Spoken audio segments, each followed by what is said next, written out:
We survived the June 10, 2024 raid, our day of infamy.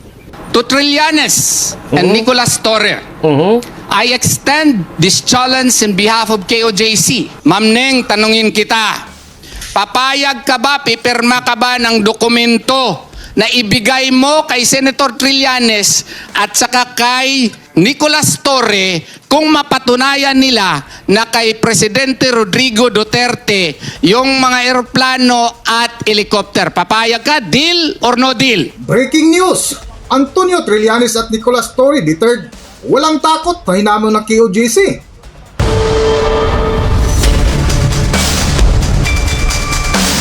Welcome back to Kaakibat TV.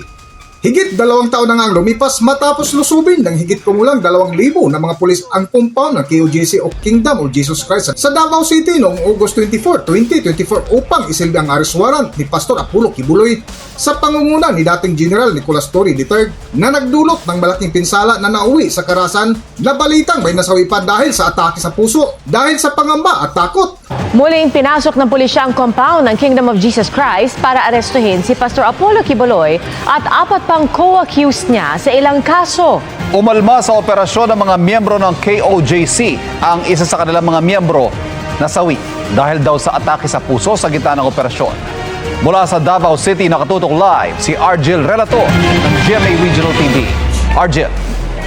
Pia Ivan Tiwala ang Police Regional Office 11 na nasa loob lang ng KOJC compound si Pastor Kibuloy at 4 pang co-accused nito. Isang miyembro naman ng KOJC ang nasawi matapos umanong atakihin sa puso sa gitna ng operasyon ng pulisya sa loob ng compound.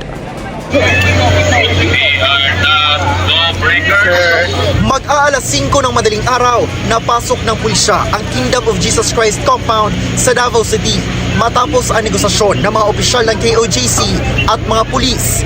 Bit-bit ng mga pulis ang alias warrant of arrest laban kina Pastor Apollo Kibuloy at 4 pang co-accused sa mga kasong child abuse at Anti-Trafficking in Persons Act. Ini-issue ng korte ang alias warrant of arrest kapag ibinalik na ng mga otoridad sa korte ang naunang inisyong warrant. Ayon sa Police Regional Office o PRO 11, 2,000 pulis ang dineploy, kabilang ang mga mula sa Region 10, 12 at 13. Habang may negosasyon sa labas ng compound, umalma ang mga miyembro ng KOJC nang bakbakin nila ng mga pulis ang pader sa likuran ng compound. Hindi na kami papayag magkamatayan tayo! Isa-isang hinalughog ng mga pulis ang mga gusali sa loob ng compound. Wala nang pababalikin dyan sa loob, ha? Wala papasok. Posisyon! Pinagbawalan ni PRO 11 Regional Director, Police Brigadier General Nicolas Torre III na may pumasok sa compound nang walang pahintulot galing sa kanya. Pero pwedeng lumabas ang mga nasa loob ng compound. Tiwala raw ang pulisya na nasa compound si Kibuloy at mga co-accused nito. Sa ngayon, wala pa raw sa 30% sa buong compound ang kanilang nasuyod. Nandyan yan. Itinatago lang nila full day, whole night. Full day bukas, whole night bukas. Hanggang sa makita namin siya. Hindi kami papayag. Wala magpupulaw dito. Inalmahan niya ng abogado ng KOJC dahil hindi niya ito sakop ng warrant. Napasok na rin daw ng mga pulis ang lahat ng 22 istruktura sa compound. Sabi pa ng abogado ng KOJC, gumamit ang mga pulis ng tear gas, kaya may mga miyembrong hinimatay. Sa gitna ng operasyon, may isang nasawi matapos daw atakihin sa puso. Isang namatay talaga, 5 po ang nagka-cardiac arrest. Yung 4 ay buti naman hindi namatay pero serious condition sila. Lahat po ng injured po, 16 po lahat. Hinihingan pa namin ang PNP ng pahayag kaugnay nito.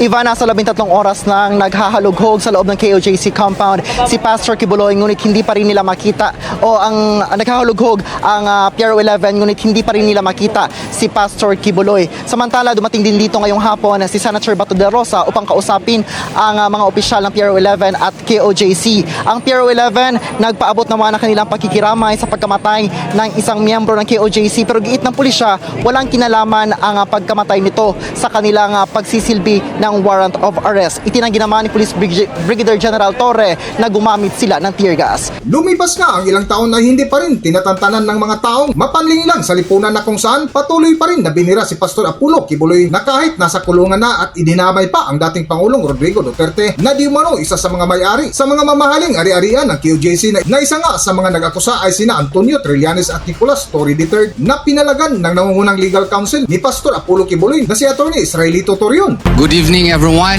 I am Attorney Israelito Torion, the Chief Legal Counsel for KOJC and Pastor Apollo C. Kibuloy. Nandito po kami ngayong gabi para po iresponde yung mga akusasyon ni Senator Trillanes, Antonio Trillanes, at ni former General Nicolas Torre. And we have prepared a statement so that everything can be cleared up. And I am here tonight together with officers of the KOJC to really belie all the accusations. And I am going to read now our official statement. Distinguished members of the media, fellow Filipinos and friends, throughout our nation's history, under every previous administration, the Kingdom of Jesus Christ has freely worshipped and served God without interference. Today, that sacred freedom is under siege. SMNI was indefinitely suspended. Pastor Apollo C. Kibuloy, our beloved founding president, falsely maligned and incarcerated. We survived the June 10, 2024 raid, our day of infamy, and the 16-day KOJC siege in August 2024. We chose silence. We healed. We sought no retaliation. Yet, injustice persists. We are mere whipping boys for political agendas. What is holy has been politicized. Our faith, weaponized. To Trillanes and Nicolas Torre, I extend this challenge in behalf of KOJC. Substantiate your claims that PRRD owns the KOJC chopper and plane. Present irrefutable ownership documents and legal proof here today. If you succeed, and they are yours, but if you fail, as we expect, you have to go to Davao City. Cleanse the airplane, including the hangar yourselves, but this time with your tongue. Why? Because your accusations are so grave. This reflects the justice of God, who waits to vindicate the righteous and judge the wicked. The kingdom of Jesus Christ stands firm. We will not yield. Divine justice will triumph. Meron din kaming Pilipino. Deal or no deal ba yung aming hamon po sa inyo? Para po sa maintindihan talaga ni former Senator Antonio Trillanes at ni former General Nicolas Torre, ito po ang Tagalog version po ng mga sinasabi ko. Mga kagalang-galang na miyembro ng media, kapwa Filipino at mga kaibigan, sa buong kasaysayan ng ating bansa, sa ilalim ng bawat nagdaang administrasyon, malayang nakapagsamba at nakapaglingkod sa Diyos ang Kingdom of Jesus Christ nang walang panghihimasok. Ngunit ngayon, ang sagradong kalayaang ito ay sinasalakay. Ang SMNI ay sinuspinde indefinitely. At si Pastor Apollo C. Kibuloy, ang dating executive pastor ng Kingdom of Jesus Christ, ay maling pinaratangan at ikinulong. Nalampasan namin ang raid noong Hunyo 10, 2024, ang aming Day of Infamy, at ang 16-day siege sa KOJC noong Agosto 2024. Pinili naming manahimik. Naghilom kami. Hindi kami naghangad ng paghihiganti. Ngunit, nagpapatuloy pa rin ang kawalan ng hustisya. Ginagawa lamang kaming pambala at kasangkapan para sa mga agenda sa politika. Ang banal ay ginagawang politikal at ang aming pananalampalataya ay ginawang sandata. Kay Antonio Trillanes at Nicolas Torre, hinahamon ko kayo in behalf of KOJC. Narito ang kasunduan dito. Patunayan ninyo ang inyong mga paratang na pagmamay-ari ni PRRD ang KOJC assets katulad ng chopper at eroplano. Maglatag kayo ngayon din ng lehitimong dokumento ng pagmamay-ari at legal na ebidensya.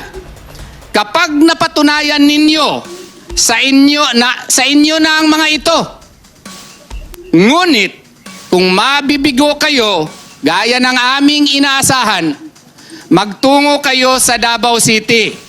Linisin ninyo mismo ang eroplano at hangar gamit ang inyong dila. Deal? Ito ay sumasalamin sa hustisya ng Diyos na naghihintay upang bigyang katarungan ang mga matuwid at hatulan ang masasama. Matatag na naninindigan ang Kingdom of Jesus Christ.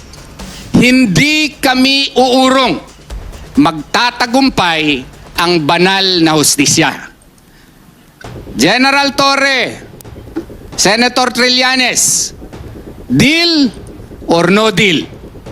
Yan lang po ang aming opisyal na statement ng KOJC. Okay. I will read again the English statement, official statement of the KOJC so that there will be no confusion whatsoever. No? Because we are here in order to really challenge Senator Trillanes as well as former General Nicolas Torre to show proof. I will read again the statement in English so that there will be no confusion and the statement should be clear in your minds. Again, here is the official challenge. Distinguished members of the media, fellow Filipinos and friends, throughout our nation's history, under every previous administration, the Kingdom of Jesus Christ has freely worshipped and served God without interference. Today, that sacred freedom is under siege. SMNI was indefinitely suspended. Pastor Apollo C. Quiboloy, our beloved founding president, falsely maligned and incarcerated. We survived the June 10, 2024 raid, our day of infamy, and the 16-day KOJC siege in August 2024. We chose silence. We healed. We sought no retaliation, yet injustice persists. We are mere whipping boys for political agendas. What is holy has been politicized. Our faith weaponized. To Trillanes and Nicolas Torre, I extend this challenge. This is the deal. Substantiate your claims that PRRD owns the KOJC chopper and plane. Present irrefutable ownership documents and legal proof here today. If you succeed, they are yours. But if you fail, as we expect, you have to go to Davao City. Cleanse the airplane hangar yourselves with your tongue. Deal? This reflects the justice of God, who waits to vindicate the righteous and judge the wicked. The Kingdom of Jesus Christ stands firm. We will not yield. Divine justice will triumph. That is the official statement of KOJC in English. And why are we here again? Because in a media interview Ang sabi kasi ni Senator Trillanes, sabi niya, ang non-cover namin yung mga private jet or helicopter na binibili ni Pastor Kibuloy, sa kanya yun, kay Duterte. Kasi pag titingnan mo, mas madalas pa siyang gumamit kaysa sa true owner, kaysa kay Pastor Apollo Kibuloy. Kailan niya ito sinabi?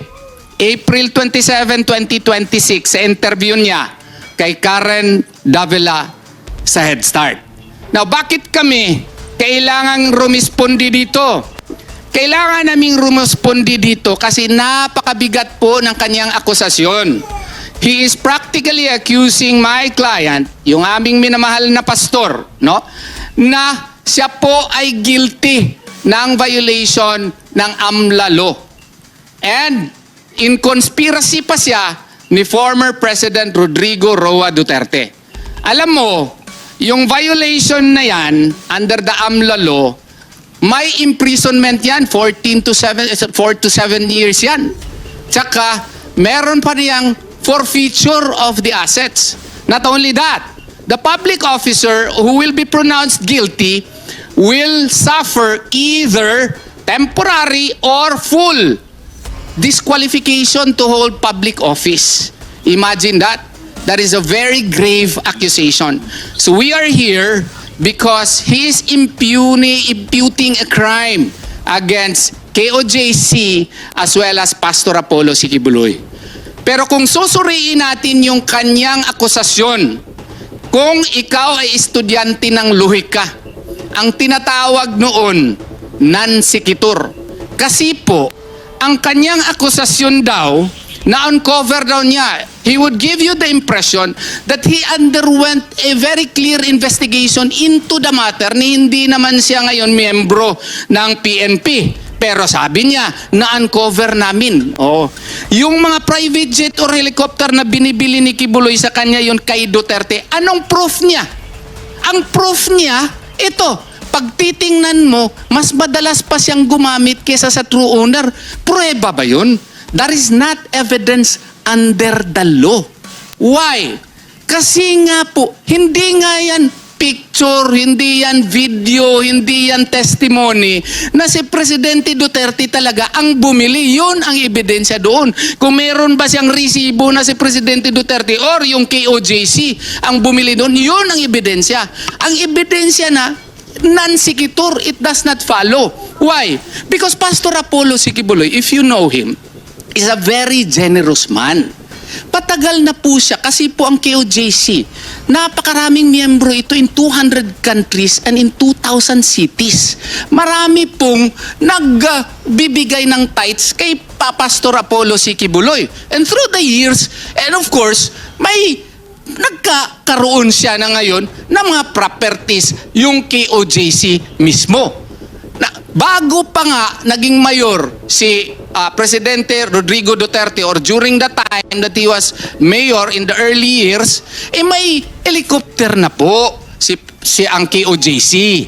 So, to accuse President Rodrigo Duterte as using Pastor Apollo Kibuloy to be a vehicle for money laundering is really a below-the-belt accusation. His usage, no, we are not agreeing, we are not conceding that President Duterte may have used it because indeed, he was able to use it especially during the campaign. Okay? Pero yun po ay nature talaga ni Pastor Apollo Kibuloy. Kung may maghingi sa kanya ng pabor, kaibigan niya, di pagbigyan niya kasi kinakailangan. At hindi lang yan. Pag may mga calamities noon, nagpapahiram din si Pastor Apollo Kibuloy ng kanyang, ng kanyang helicopter. Pag meron ding mga government functionaries na kunyari hindi available yung mga government helicopters at nagre-request kay Pastor Apollo Kibuloy, binibigyan niya ng tsansa na makagamit kasi kinakailangan yun ng kanyang mga kaibigan at ng gobyerno. Kasalanan ba ni Pastor Apollo Kibuloy kung ang nature niya or yung KOJC are by nature generous talaga? At may proof ba siya na kay Pastor Apollo C. Quiboloy ba talaga yun? Kasi nga po, ang KOJC ay may separate and independent personality than Pastor Apollo C. Quiboloy. Kaya nga po, ngayong gabi, kinaklaro po namin dito ngayon, no? Kung mapatunayan niyo po, Senator Trillanes, kasi si General Torre din, nag-agree din sa Manila Times. Nandun yung kanyang report doon sa Manila Times. At ang banner story pa ng Manila Times, Torre echoes Trillanes claim Quiboloy became Duterte money laundering front. Ano ang kanyang ebidensya? Ha? Ang ebidensya niya dito, according to him, no, we do not need a big investigation to see the obvious. If Quiboloy's followers were really very strong and very many, why was it not seen on the ground? And he was referring to the siege of KOJC. Ganito kasi yun. Hindi po ebidensya na nung pagpunta niya, when he violated the religious and property rights of KOJC, na hindi pumunta yung mga miyembro, sino bang gusto magpunta niyan? Oh, 5,000 policemen to arrest one person principally and 5 others. No? Hindi naman terorista si Pastor Apollo C. Quiboloy. He is a man of God. Pero tingnan mo sa kadami niyan. At saka may reputasyon pa si General Torre. Ang rinig-rinig kasi days before, months before, gusto na niyang salakayin yung KOJC. Nakipagkita pa nga siya sa akin eh. Nagpakita pa nga siya ng picture sa akin yung isang building na parang natunaw. Parang implying na baka ganun daw ang mangyari daw sa KOJC. Ang sabi ko naman, wag namang ganun, sir. Oo. Ang may reputasyon niya, matapang daw siya masyado. At kung gusto kang hulihin daw, yun ang reputasyon. At saka napakapangit daw niya, yun ang reputasyon. Nung nagkita naman kami, hindi naman siya ganun kapangit pala. May pagkagwapo din naman pala siya. Pero yung reputasyon niya, na napakatapang daw niya, of course, that caused a ripple effect to the member. Sino pa bang gustong magpunta doon? Na yung kanilang leader, na respetado masyado, not only in the Philippines but in the entire world, ay sinalakay niya nga how much more yung mga miyembro na mga ordinaryong tao lamang. More than 70% of the members, 7 million members of KOJC are ordinary persons. Although we should also admit na may mga mayayaman din. Oo, na mga negosyante rin. Oo, kaya nga, huwag kayong magtaka kung yan ang ngayon pagmamayari ng KOJC. Kasi nga po, that is a product of hard work, that is a product, gift from the Lord Almighty, so wag nyo dapat questionin yan. Matapos nga mabalitaan ng KOJC ang pahayag ni Antonio Trillanes at Nicolas Torre, ay hindi na nagpatumpik-tumpik pa ang nangungunang legal counsel ni Pastor Apollo Quiboloy na si Atty. Israelito Torion at mga kasama, na kung saan walang takot na hinamon sina Trillanes at Torre na patunayan ang kanilang paratang ukol sa mga ari-arian ng KOJC na di umano si dating Pangulong Rodrigo Roa Duterte ang nagmamay-ari. Para sa buong kwento, narito ating panoorin at pakinggan ang video. Narito ang video. Kaya balik ako doon sa aming hamon. Sir, General, wala pong personalan ito. I have to be here in order for you to understand. Senator Trillanes, wala ding personalan po ito. You have to understand that you are accusing Pastor Apollo C. Quiboloy of grave crimes with penalties of imprisonment, with forfeiture of assets, and with perpetual disqualification to hold public office, including former President Rodrigo Duterte. Inakusahan mo rin ang KOJC of committing a crime. And why did KOJC allow that to happen? These are grave crimes. Kaya nga po, ang amin namang sagot sa inyo, patunayan ninyo, simple lang. Prove it with clear evidence now.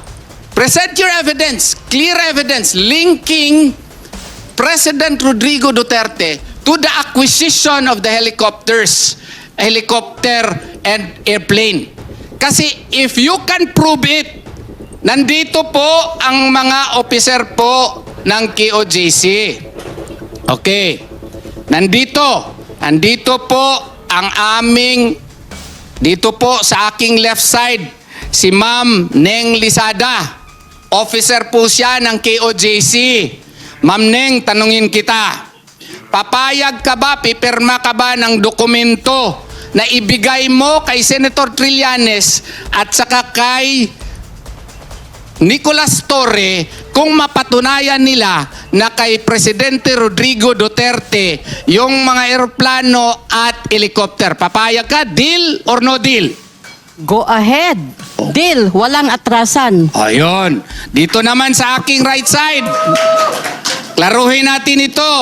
Officer din, isang high officer, kilala ninyo palagi sa SMN na ito, si Ma'am Nori Cardona. Oh, Ma'am Nori, being an officer of the KOJC, would you sign a document transferring your precious assets such as the helicopter and the airplane to former Senator Antonio Trillanes and Mr. Nicolas Torre, Mr. na siya ngayon kasi hindi naman siya general, to Mr. Nicolas Torre, i-transfer nyo sa kanya pag napatunayan nila ngayon na kay PRRD daw yung mga assets na yon. Deal or no deal? Deal. So anytime na mapatunayan nila, pipirma kami. O yun. Anytime. Anytime na mapatunayan nila na kanila kay PRRD yung mga eroplano at helicopter, inyo na yun, sir. At least, meron kayong helicopter at eroplano. Nakasakay na ako ng helicopter. Maganda nga. Oo. Pero, kung hindi ninyo mapatunayan po, ito naman. Walang personalan ito. Grave masyado yung accusations ninyo. Ito naman hingi namin. Pwede tayo magpermahan ng kontrata dito. Kung pupunta kayo dito, gawa kaagad tayo ng kontrata. Perma tayo. Or kung hindi kayo available dito, i-inform nyo lang ako, pupunta ako dito, perma tayo ng kontrata. Kung hindi nyo ma-prove na kay PRRD yun, didilaan ninyo. Dila Dila. Yung hangar ng KOJC, pati yung eroplano kung may makita kayo doon, at saka helicopter. Fair ba yan? Fair yan. An eye for an eye, a tooth for a tooth. That's biblical. Hindi nga yan, mabuti nga yan, magdila lang kayo, hindi kayo makukulong eh. Hindi kayo ma-forfeit yung mga assets, hindi mawawala sa inyo. Dila lang yan. Dala ka lang ng tubig. Okay na yan. Napakagaan talaga niyan. So kung ready po kayo, ready kami anytime, but give us at least 3 days notice kasi gusto ko talaga nandito para magpermahan tayo ng kontrata sa harap po ninyo. Walang personalan po. You accuse my clients of grave crimes and I have to likewise make this press conference very serious so that you will know and understand that we are likewise serious in hurling this challenge to you. Maraming salamat po at sana maintindihan ninyo bakit namin ginawa ito. Attorney, i-clear ko lang uli. Ayong sa pag hindi nila napatunayan, no, kasi inopen nila ito, pinost nila, no? Hindi sila natakot mag-post. Pag hindi nila mapatunayan na si PRRD ang may-ari nung eroplano at saka chopper ng KOJC, ito yung deal, di ba? Nalilinisin nila yung belly or bottom ng jet at saka ng chopper at buong hangar sa loob. Pati yung apron, attorney, sa labas. Yun, yung apron. At dila nilang gagamitin nila. So bakit dila? Kasi nagsasalita sila. So yun ang ginamit nilang weapon, dila din ang pangbabayad nila, ipang lilinis nila. So yun yung deal sa KOJC. Tsaka i-explain ko pala bakit dila. Because the tongue is very powerful. As a matter of fact, Musliman ako. Sa mga Musliman, Assalamualaikum warahmatullahi wabarakatuh. Sa amin din, yan din. You should use your tongue properly. properly and in accordance with the instructions of Allah subhanahu wa ta'ala. Before you use your tongue, be sure that you have the necessary evidence, especially if you malign other persons, if you accuse other persons. Kailangan meron kang ebidensya. Hindi yung ang proof mo, kasi pag titingnan mo, mas madalas pa siyang gumamit kaysa sa true owner. Ebidensya ba yan? Si Pastor Apollo Kibuloy is a very generous man. Kung mag-request nga siguro siya noon, kung nung mabait pa siya, baka pinagbigyan pa siya, pahiramin din siya. Yung mag-request din siya sa KOJC na pagamitin siya, posible na meron nga ako mga kaibigan, di ko na lang i-name, na mga public officers, former public officers, minsan hindi available yung kanilang chopper, government chopper. Alam mo naman, ilan lang yung mga ilan lang yung mga government choppers. They call KOJC and then they inform Pastor Apollo Kibuloy, and such is granted.